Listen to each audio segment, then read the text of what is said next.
Alright, so here we are. We just got dropped off in a pretty remote, undisclosed location.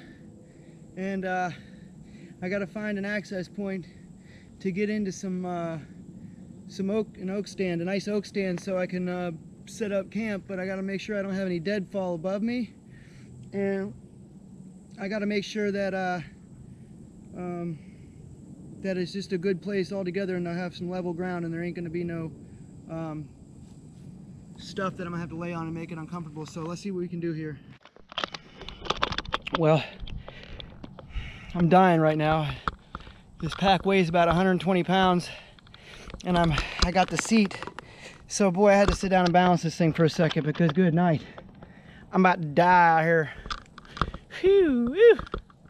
You son of a Jim. Well, I gotta try to forge through all that crap. I'm just so lazy. Oh my God. Alright, let's do this. Well, I got in late last night, which I'm famous for, and it was just, I was too sweaty, and my load was too heavy, and I just really didn't even feel like recording anything. So I think I just did a couple minutes, and that was it. I was just so beat last night. I made a mountain house meal. I made the chicken fried rice. I really like that. It's pretty good, actually. Here's the package. I'm really impressed by these, but like I've heard it said, if you sit there and eat these all weekend, it will bind you up and you probably won't crap for a week. Well, but you save on toilet paper. So it said.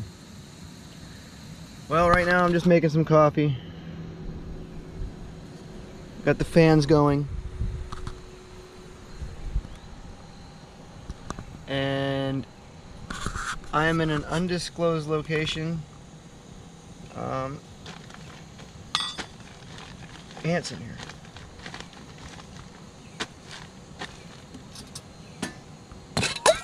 Oh, shit. Right now, taking a walk. Closed up camp because I plan to be gone for a couple hours. And I'm walking some of these trails back here, and we've come to an intersection.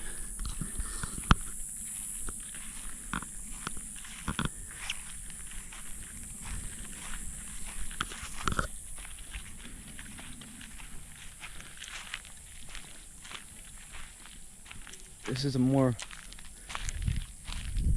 distinct trail, as you can tell, but I came from back down that way. But I'm gonna keep walking this way.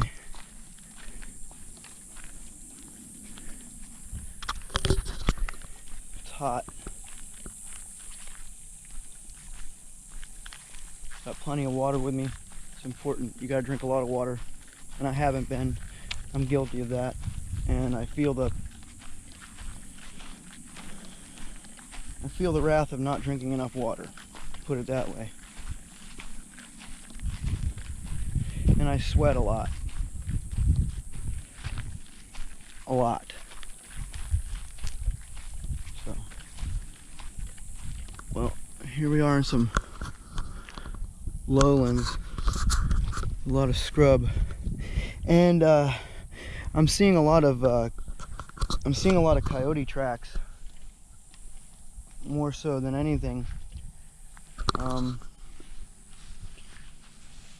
This looks a little bit too wide to be a squirrel, although it could be, because I don't see any front paws hitting the ground. All I see is rear, and it looks like it's come this way before, and it's come from out here. So let's be quiet. Maybe we can see something way go in here.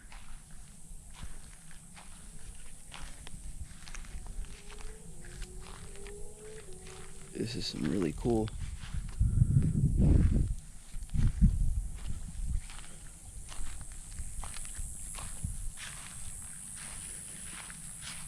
Here's the home.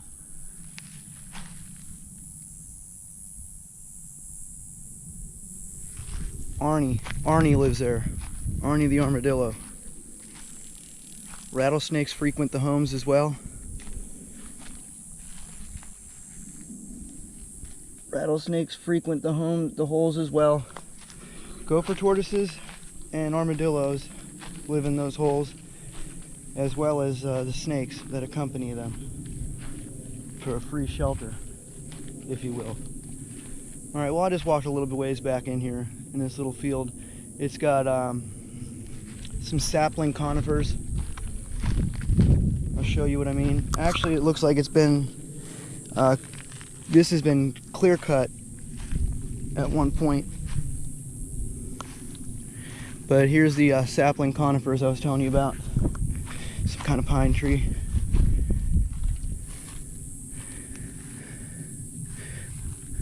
Oak. Beautiful little oak. It's going to grow into a very nice tree in many, many years ahead. Oh, I love this. I love being able to come out here in these land tracts that the state owns, and they have them for us out here. Everybody can come out here and experience this. Oh, it's so cool. Look at the pine needles on these things. Wow.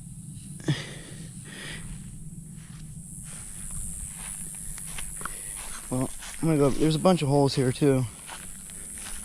So I'm gonna get out of here and I'm gonna walk down the trail a little bit more. We'll see what we can see.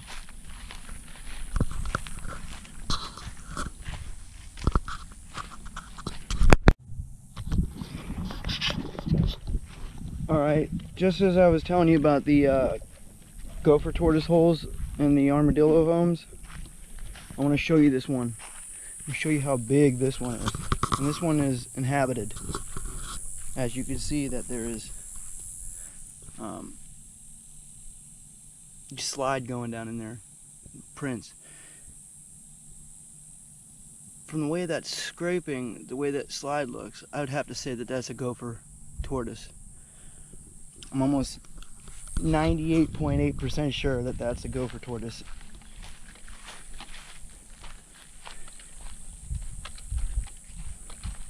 I'll have to find a armadillo hole that I know one is frequenting and lives in, and I'm gonna cross-reference it with a gopher tortoise hole and see if there's any differences that I can distinctly tell. So here we are over here. We got some hardwood hammocks over here. This would be an oak hammock. It's flatwoods.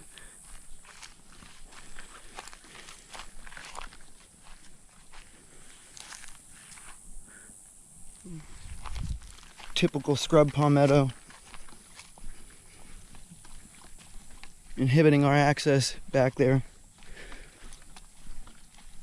And I just have Crocs on. I didn't wear my boots.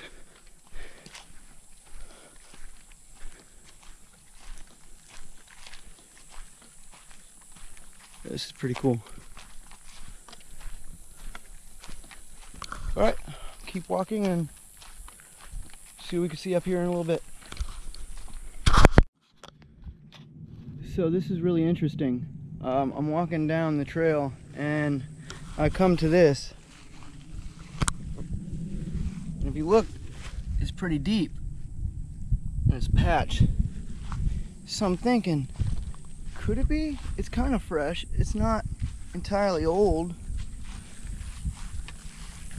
And so I walk up a little bit and then I seen all of this rooted to death in here. And there's only one thing that'll be this destructive and do this, and that is our feral hog population down here. So there's nothing else. There's nothing else that could be. It's got to be. And there's intermittent patches, like right here. Yeah, that's feral hog. It's wild hog all day long.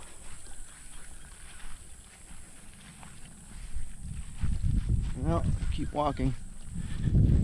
Maybe I'll be able to run into them.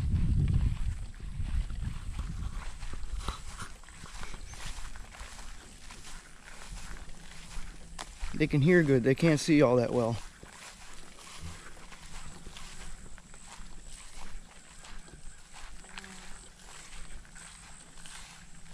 in this higher grass here too. I gotta watch out for snakes. And also, we are on the west coast, central Florida, but on the west coast more so.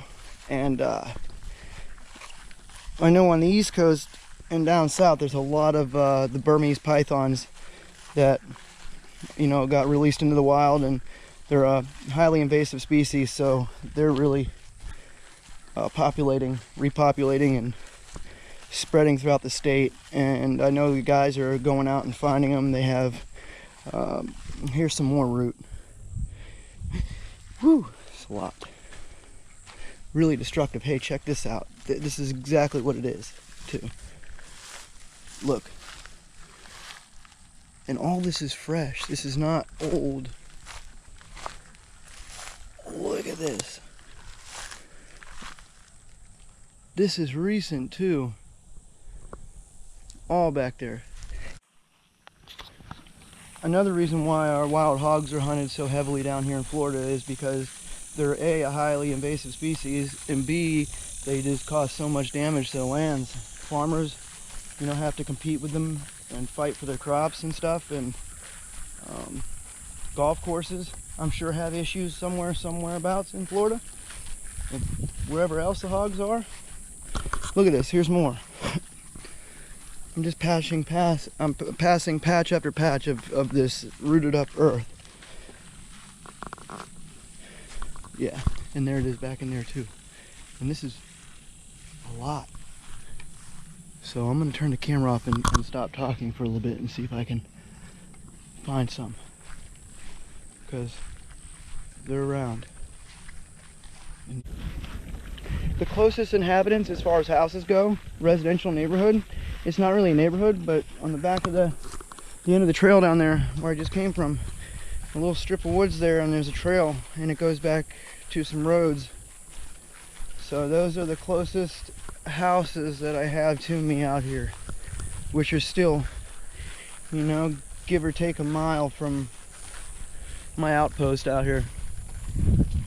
But okay, so I've been seeing a lot of coyote tracks out here too, and I want to pull up on some up here where I know I can show you guys pretty well. But I knew there was a lot out here, and they're just becoming overly populated, and in the residential neighborhoods at night, the coyotes are getting into people's trash and taking people's cats, stuff like that. So that's another issue as far as the hogs go and the pythons. So that's another species of animal that's, you know what I mean, overpopulated for the areas that they have left to live in, unfortunately. But as far as the invasive species subject goes, yeah, I mean, something needs to be done. There's not really a whole lot you can do except hunt them, extensively hunt them, and have basically open season all year round for the invasive species, and maybe some sort of incentive program for the kill or capture of these invasive species. I guess like a tag bank. Whenever you fill a tag out or something and you bring the animal in or whatever, and they'll give you like a certain allotment or monetary allotment per the animal size, weight, or whatever have you. I think that'd be a pretty cool incentive to get more people involved in the eradication of these invasive species. So we got a little walk. So when I get up here, I'll show you the coyote tracks, and we'll continue the walk. All right. Okay, I wanted to talk to you guys about tracks and identifying them. So now I found some really pronounced tracks, and I wanted to share them with you. These are coyote tracks, and how you can tell is on the pad there's an X shape. Dogs have what is that X shape, and felines are more of a rounded paw. And if you look, you'll see these all over the place here. So there's quite a large amount of coyotes that frequent this area.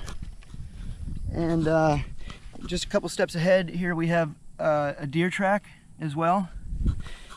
Now, when I was looking back at those rooted up spots that I've come across when I was walking, that I told you were the feral hogs, now they have a cloven hoof. Now, cloven hoof as well as a deer, so I was looking, and the similarities between what little bit of hog tracks are back there and the deer's, they're pretty similar, but there are some differences. If you pay attention and look, you can find those differences and make your choice of what you believe it is. So as far as the felines that we have down here in Florida goes, we have Florida panther, but they're more down south as far as I know.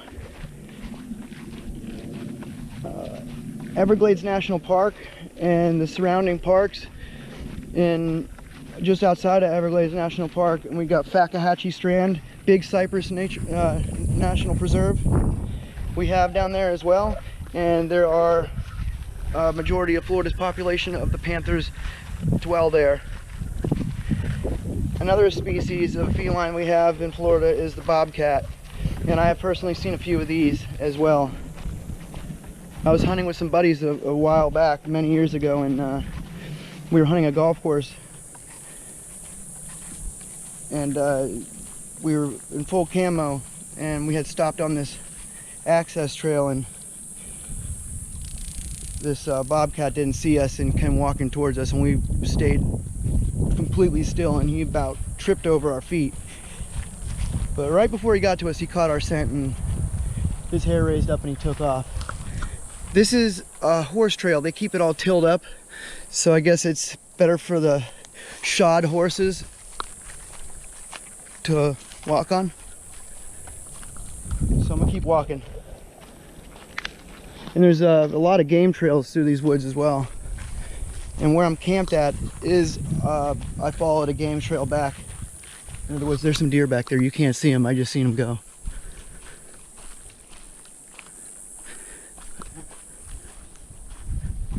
They're on the back of on the other side of these adolescent oak trees here.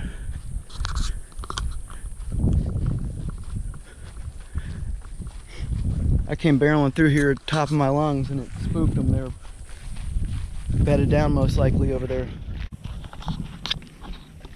Well, approaching the power lines here. I'm not sure which way I want to go.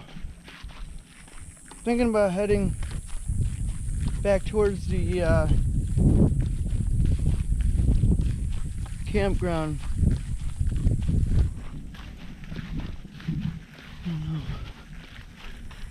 Pretty far down here.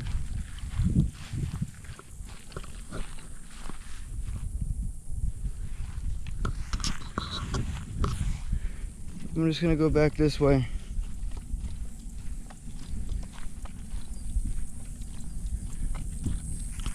That was pretty cool. I already seen some decent wildlife.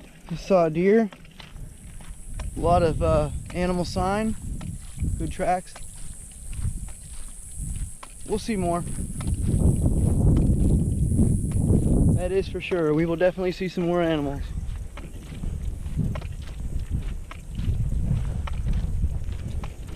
Oh, check this out, gear review. So I got this Columbia PFG. It's an Omni-Shade shirt.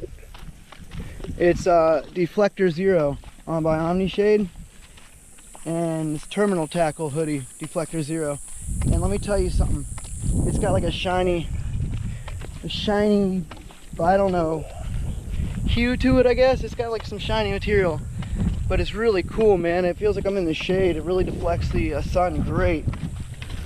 So they are $75 MSRP. I think I paid $57 for it. So be prepared to pay a little bit, but in my mind, this thing is absolutely worth it. I love it. And it has a built-in hoodie and a neck gaiter or mask that pulls up as well. Way cool. I really like it. Well, if we didn't have this breeze right now, I'd be miserable. I wouldn't even have left the tent. I would have stayed in the breeze of the fans in there. And that's another thing. Like, if I wasn't in Florida and trying to do this, you know what I mean, it's one thing because it's not as hot. But with this tropical climate down here and just the stifling humidity and the heat index getting up above, you know, 110, you know, daily, I have to have fans in that tent. There's no other way around it. It's just, I gotta have some air moving, and it's just what it is.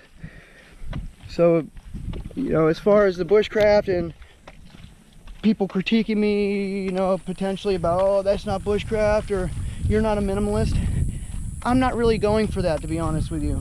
I am just out here having a great time, and I've crafted a little, you know what I mean, an ensemble of gear that complements each other, and it's highly functional, or highly functional. So, you know, I've tried and tested a lot of things, and I know what works and what I should carry and what I don't need to carry, and I'm still heavier than what I'd like to be. My pack, man, that thing must have weighed 120 pounds yesterday. And as far as like me, you know, walking into the interior of the wilderness and having that kind of a load, I gotta downsize a little bit, because, you know, 120 is really pushing it. Troops will carry, you know, packs up to 90 pounds. Well, that's a little bit better than 120, but those people are in shape. Those guys train for that kind of stuff, you know what I mean? Me, I'm not in the best of health and shape right now, so you know, I really would like to see myself accomplishing more goals as far as, you know, eating better and a better lifestyle. I'm not gonna lie, just right now my life is just not an easy time, and I do this and get out here and I film this stuff because I like it and it makes me happy, and you know what I mean, I don't get paid for this. I like doing this, and I go to some pretty cool places, and I want to bring my viewers along, whoever has a common interest in this stuff and likes to watch me. My friends that have known me, you know what I mean, majority of my life. What's up, guys? Man, I appreciate y'all, all the kind encouragement and stuff, man. I really appreciate that. A lot of my friends that have seen me, you know what I mean, rise and fall numerous times throughout my life, and you know, I'm just trying to go for a little bit more responsibility in my life and stability. But you know what I mean, it's just not easy. As I get more comfortable to the camera and stuff and talking to you guys about things, I'll explain a lot of what I have going on in my life, where I've been, you know, where I've came from, and where I'd like to see myself heading in the near future. There will be a time and place to talk about that. Right now is not the time and place. So yeah, just me getting out here and doing this stuff, man, I love it. And this is what I find solace in, and I've attached myself to it. And I only want to liken myself to healthy things, because I've had enough negativity and trash in my past that, you know what I mean, a positive change is, you know, much overdue in my life. And it just, and for me accomplishing that, I feel that me being out in nature in the wilderness and just going back to my roots and spending a lot of time fishing and stuff is, you know, it's like a calling. I can't help it. It's just like second nature to me. If not, you know what I mean, whew, it's hot. You don't know it, but I accidentally dropped my sweat rag back down the trail some while back. There's a deer over there. You can't see him, I don't think. He's bounding way over there. Actually, it was a doe. I gotta be correct.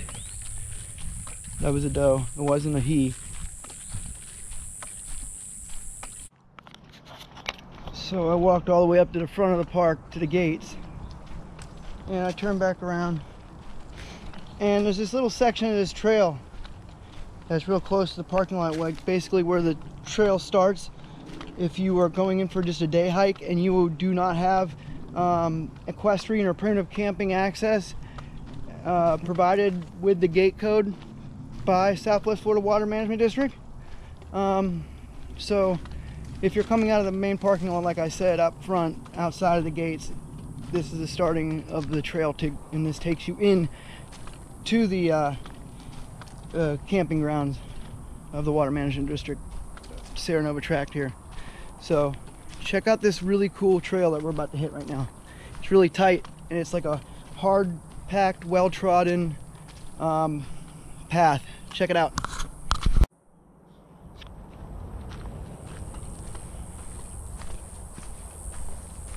Really cool trail.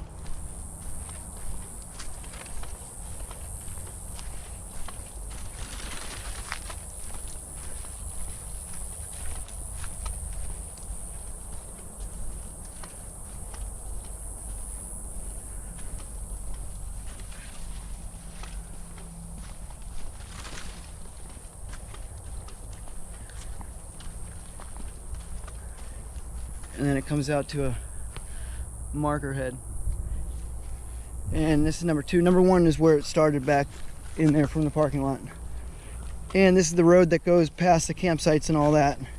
And so I need to come all the way back through here again, emerge out onto the power lines, and then head up the power lines about 5 clicks.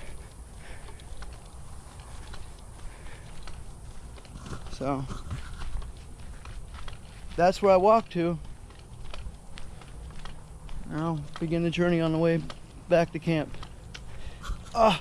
There's a lake over there, right?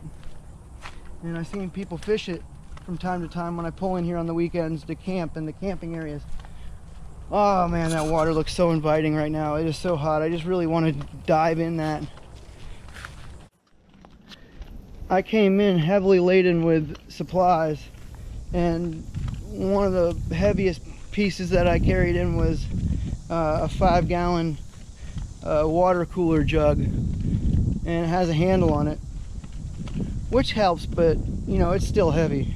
And to carry that along with a 120-pound pack, and I had some groceries that I carried in, but I minimized those, and I'll be able to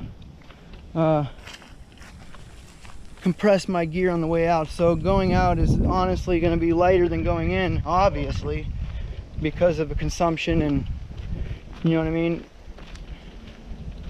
So I'm honestly so not looking forward to having to walk back all the way down these power lines. It is just so stiflingly hot in this sun, and oh well, so be it.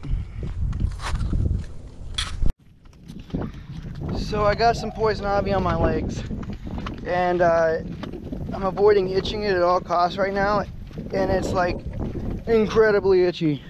I want to reach around and just scratch the heck out of my legs, and I can't, because I don't want to risk spreading it. So what I'm going to do is bite the bullet on it. I'm not going to touch them, and it's on both of my legs, so I might have just walked through one back there when I was going through the woods by the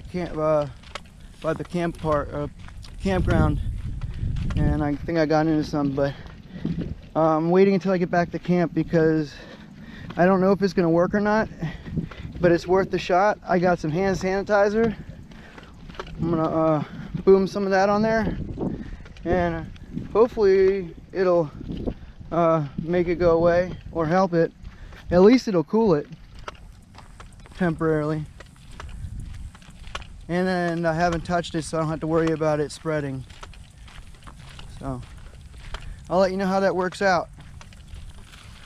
Walking back down the power line, I opened the umbrella up.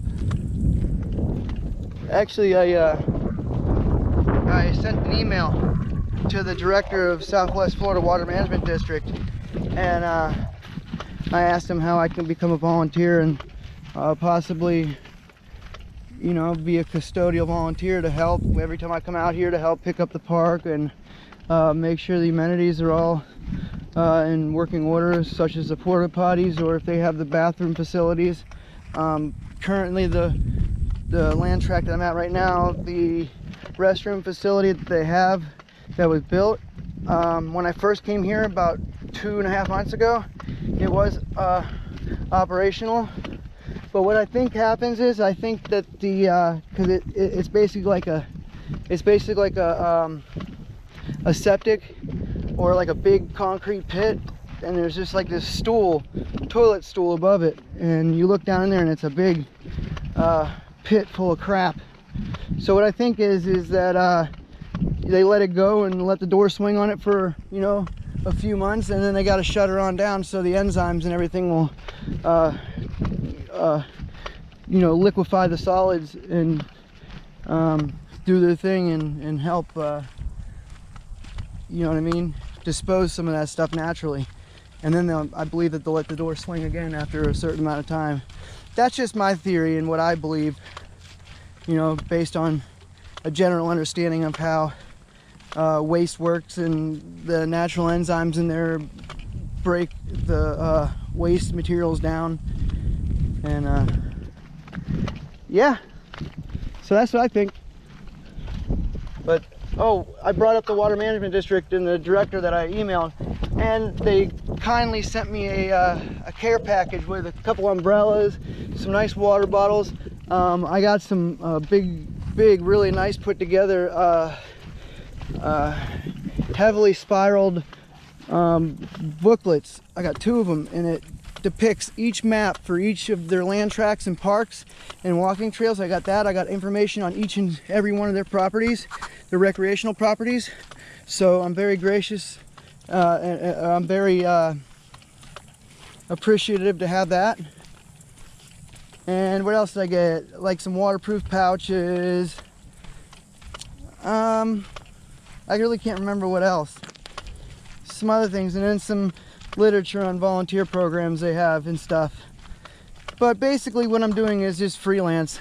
Like, I'll come out and camp, and I'll pick up and you know, if I see any trash, what I'll do is I'll pick it up and bag it up and pack whatever else people pack in and they don't pack out. I'll pack it out if I can come upon it and secure it in a trash bag to take it out. So I enjoy doing that. You know, I got to give something back.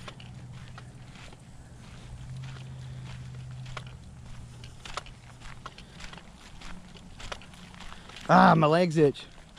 My legs itch. Good night, these things itch. It has to be poison ivy.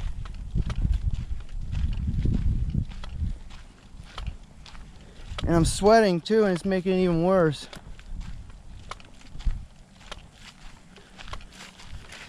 Yeah, regardless of the fact that I have this Deflector Zero shirt on from Columbia, their PHG line or PFG line, it's just too hot. It's too hot. I needed the umbrella to get some kind of shade, but the heat that's radiating underneath the umbrella is just stifling as well.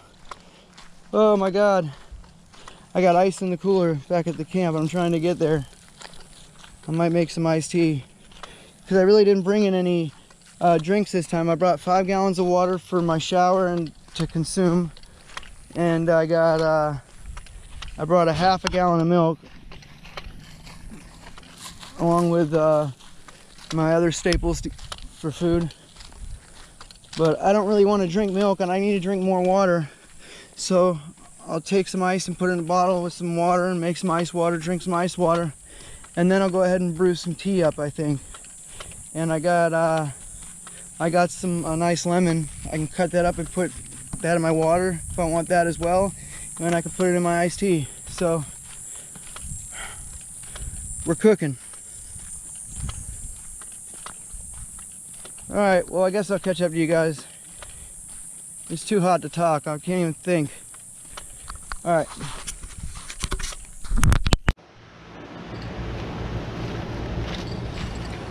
What's up, everybody?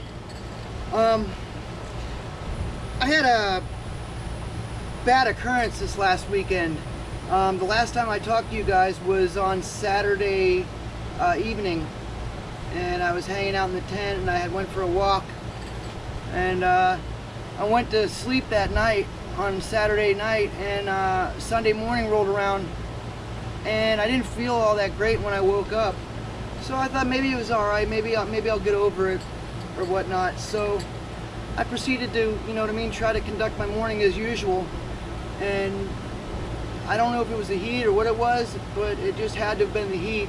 I've sweat a lot, and I'm guilty of not drinking as much water as I should, you know, and the only thing I can think of is that's what it was from. Sunday morning, after I got up and got on my feet, I just was really nauseous. I thought it was maybe acid on my stomach, so I tried drinking a lot of milk to try to, you know what I mean, coat my stomach and take care of that. My stomach acid curdled the milk, and I couldn't hold that down. It was horrible, and after that I couldn't hold even water down for majority of the day, and I had to get extracted from the woods immediately. I tried to just keep putting water down in my stomach, and I just couldn't hold it down. So I was quite concerned to the point that where I almost was about to go to the hospital.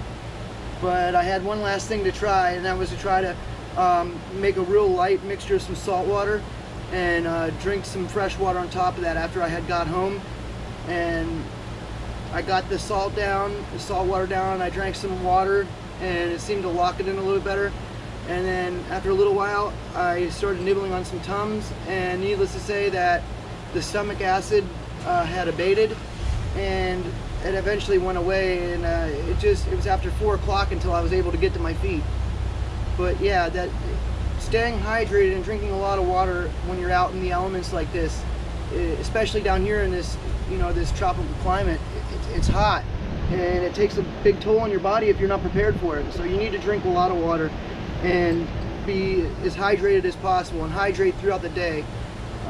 Now, since that occurrence, I'm paying more attention to it than, you know, I really should have the whole time. And I should have, you know, I knew this, but it's just something that, you know what I mean, it's a tough lesson learned, because I had to pay the hard way.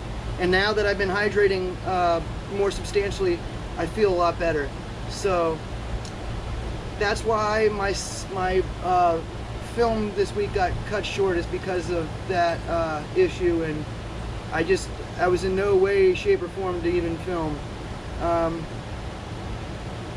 So that was that, and it bums me out, because I was having a good time this last weekend, and Sunday I was planning to go take another nice walk and just see some different trails that I haven't explored yet, but it didn't work out that way. So, and next weekend I will not be going out. I have some household chores that I need to take care of, so my next weekend is going to be spent doing housework. So I'll get this cleaned up and send it out, and you know, we'll see you out there. It'll be the following weekend. Oh, another thing is Manatee River State Park, I think it's called. Manatee State Park, I can't remember the name exactly, but I have a good friend that I grew up with, and he made some reservations for us. So we got that coming up, and I'm gonna bring you guys along for that. That's supposed to be pretty good. I was looking at pictures of the park, and it's pretty cool, man. I can't wait to take you guys along with me. So until then,